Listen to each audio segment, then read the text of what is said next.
नमस्कार, समाचारों के साथ मैं पंकज सनवाल खुलबे। और अब समाचार विस्तार से। मुख्यमंत्री पुष्कर सिंह धामी ने उधम सिंह नगर जिले के लिए आज 54 करोड़ रुपए से अधिक की योजनाओं का लोकार्पण और शिलान्यास किया। उन्होंने जिले के लिए नजूल भूमि का निःशुल्क पट्टा वितरण और किफायती आवास भी आवंटित किए। इस मौके पर श्री धामी ने कहा कि राज्य सरकार ने नजूल नीति में सरलीकरण कर आम जनता की समस्याओं के समाधान की कोशिश की है। उन्होंने कहा कि नजूल भूमि का मालिकाना हक मिलने से बहुत सी कॉलोनियां विनियमित होंगी। श्री धामी ने कहा कि सड़क चौड़ीकरण में रुद्रपुर के जिन व्यापारियों की दुकानों को तोड़ा गया था, उनका पुनर्वास किया जाएगा। उन्होंने बताया कि शहर में जो वेंडिंग जोन बनाया जा रहा है, उसमें 300 से अधिक व्यापारियों को दुकानें दी जाएंगी। भाजपा सरकार को गरीबों की सरकार बताते हुए मुख्यमंत्री ने कहा कि समाज के कमजोर वर्ग के उत्थान के लिए प्रदेश सरकार लगातार काम कर रही है।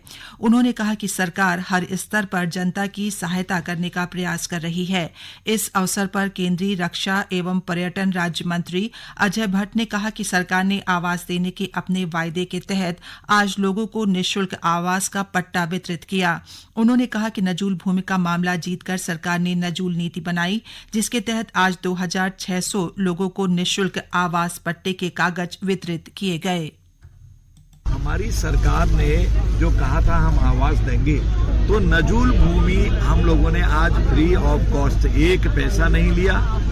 जो अनुमन्य लोग थे उनके घरों में जाके पेपर तैयार करें। पेपर तैयार करने में कोई एक नए पैसे का खर्चा नहीं किया और आज 2600 लोगों को आवास दे दिए हैं। चाहे 10,000 हो, 20,000 हो, 50,000 हो, जितने लोग उस नियम में आते हैं उनके कागज बनने तैयार हो गए। ये कंटिन्यूअस उनको पूरा दिया जाएगा।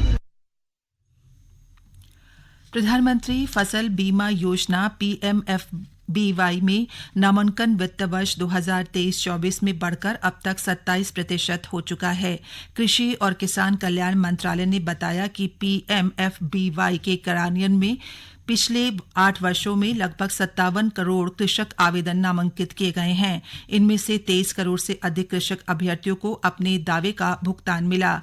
मंत्रालय के अनुसार इस अवधि के दौरान किसानों ने अपने हिस्से के प्रीमियम के रूप में 31,000 करोड़ रुपए से अधिक का भुगतान किया। इस भुगतान के बदले उन्हें 1,55,000 करोड़ रुपए से अधिक के दावों का भुगतान किया गया है। मंत्रालय ने बताया कि किसानों द्वारा दिए गए प्रत्येक 100 रुपए के प्रीमियम के बदले उन्हें दावे के रूप में लगभग 500 रुपए प्राप्त हुए हैं। प्रदेश में पुलों के निर्माण और उनकी देखभाल में सुरक्षा मानकों का कड़ाई से पालन करने और इनके निर्माण कार्यों की लगातार मॉनिटरिंग करने के सख्त निर्देश दिए गए हैं। मुख्य सचिव राधा रतूड़ी ने प्रदेश में पुलों की सुरक्षा के मुद्दे को गंभीरता से लेते हुए लोक निर्माण विभाग को खनन, वन एवं सिंचाई विभाग के लिए स्पष्ट मानक संचालन प्रक्रिया व गाइडलाइंस बनाने और इसे लागू करने को कहा है।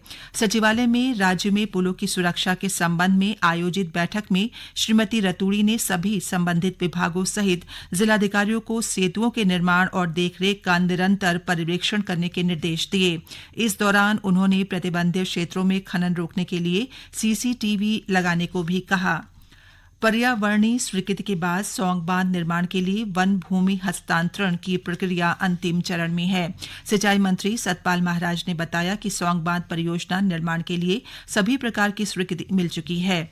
उन्होंने कहा कि सौंग बांध पेयजल परियोजना देहरादून जिले के भविष्य की पेयजल आपूर्ति के लिए अति महत्वपूर्ण परियोजना है। उन्होंने कहा कि इस परियोजना के निर्माण से देहरादून शहर व उपनगरीय क्षेत्रों के लिए पेयजल की आपूर्ति ग्रेविटी द्वारा सुनिश्चित की जा सकेगी। ये समाचार आप आकाशवाणी के देहरादून केंद्र से सुन रहे हैं।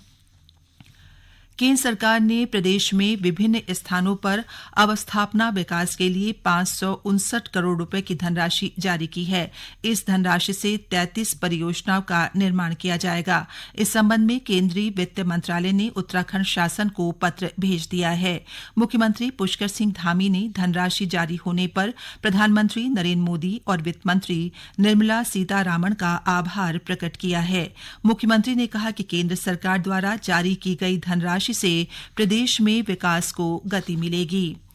देहरादून से अयोध्या, वाराणसी और अमृतसर के लिए आज से नियमित हवाई सेवा शुरू हो गई है। मुख्यमंत्री पुष्कर सिंह धामी ने उड़ान योजना के तहत जौलीग्रांट हवाई अड्डे से नियमित हवाई सेवा का शुभ आरंभ किया। इस मौके पर श्री धामी ने कहा कि उत्तराखंड से आवाजाही करने वाले यात्रियों को आसानी और सुविधा प्रदान करने के लिए सरकार लगातार प्रयास कर रही है और प्रधानमंत्री नरेंद्र मोदी के नेतृत्व वाली केंद्र सरकार के सहयोग से उत्तराखंड में विमानन सेवाओं ने अभूतपूर्व प्रगति की है।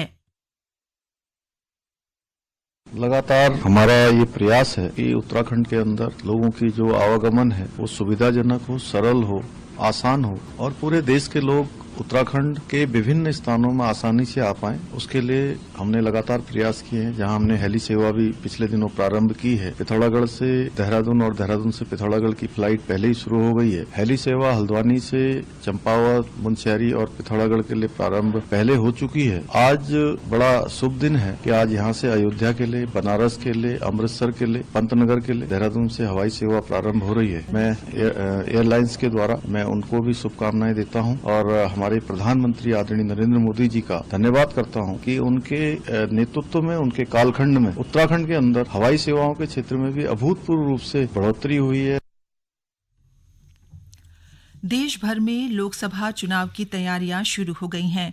जल्द ही निर्वाचन की तिथियां घोषित होने की उम्मीद है। वहीं लोकसभा चुनाव में अपना पहला वोट देने जा रहे युवाओं में खासा उत्साह देखने को मिल रहा है। आइए सुनते हैं पहली बार मतदान करने के लिए उत्सुक युवाओं की प्रतिक्रिया। मेरा नाम केशव शर्मा, मैं आम्रपाली से बिलोंग करता हूँ। तो मेरा पहला वोट मेरे देश के लिए है। देश की उन्नति मेरा सपना है। और इधर उत्तरकाशी पुलिस आगामी लोकसभा चुनाव को पारदर्शी एवं शांतिपूर्ण तरीके से संपन्न करवाने की तैयारियों में जुट गई है। पारदर्शी चुनाव व आमजन में सुरक्षा का भाव पैदा करने के लिए आज फायर व पैरामिलिट्री फोर्स ने नगरपालिका बड़कोट क्षेत्र में फ्लैग मार्च निकाला। इस दौरान पुलिस ने जनता से आगामी लोकसभा चुनाव में निर्भीक होकर मताधिकार का प्रयोग करने की अपील की। वहीं नैनीताल जिले के तहसील हल्द्वानी में समाज कल्याण विभाग एवं जिला प्रशासन के सहयोग से वृद्धजनों एवं दिव्यांग मतदाताओं को मतदान के लिए जागरूकता शिविर का आयोजन किया गया। राज्यपाल लेफ्टिनेंट जनरल गुरमीत सिंह ने आज देव संस्कृति विश्वविद्यालय हरिद्वार में भारतीय भाषाओं की जननी संस्कृति का भाषा वैज्ञानिक पक्ष और तकनीकी शब्दावली विषय पर आयोजित राष्ट्रीय सम्मेलन में हिस्सा लिया। ये कार्यक्रम वैज्ञानिक एवं तकनीकी शब्दावली आयोग, शिक्षा मंत्रालय, भारत सरकार और देव संस्कृति विश्वविद्यालय के संयुक्त तत्वाधान में आयोजित हो रहा है। इस अवसर पर राज्यपाल ने कहा कि संस्कृत भाषा केवल स्वविकसित भाषा नहीं बल्कि संस्कारित भाषा है। उन्होंने कहा कि संस्कृत भाषा की वैज्ञानिक संरचना इसे वर्तमान तकनीक युग में भी अत्यंत प्रासंगिक बनाती है। औली में होने वाले राज्य स्तरीय ओपन आइस स्कीइंग प्रतियोगिता की तारीखों का ऐलान कर दिया गया है। चैंपियनशिप का आयोजन 9 और 10 मार्च को किया जाएगा। चैंपियनशिप में अल्पाइन स्कीइंग व स्की माउंटेनियरिंग खेल होंगे। इन खेलों का आयोजन विंटर गेम्स एसोसिएशन की ओर से किया जा रहा है।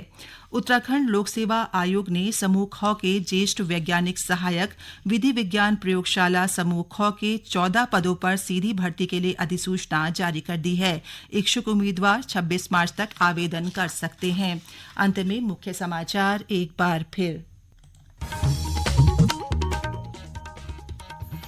मुख्यमंत्री पुष्कर सिंह धामी ने उधम सिंह नगर के लिए 54 करोड़ रुपए से अधिक की योजनाओं का लोकार्पण और शिलान्यास किया। चालू वित्त वर्ष में प्रधानमंत्री फसल बीमा योजना के तहत नामांकन में 27% की वृद्धि हुई। केंद्र सरकार ने उत्तराखंड की विभिन्न परियोजनाओं के लिए 559 करोड़ रुपए जारी किए और देहरादून से अयोध्या, वाराणसी और अमृतसर के लिए आज से नियमित हवाई सेवाएं शुरू। इसके साथ ही प्रादेशिक समाचार का ये बुलेटिन समाप्त हुआ। नमस्कार।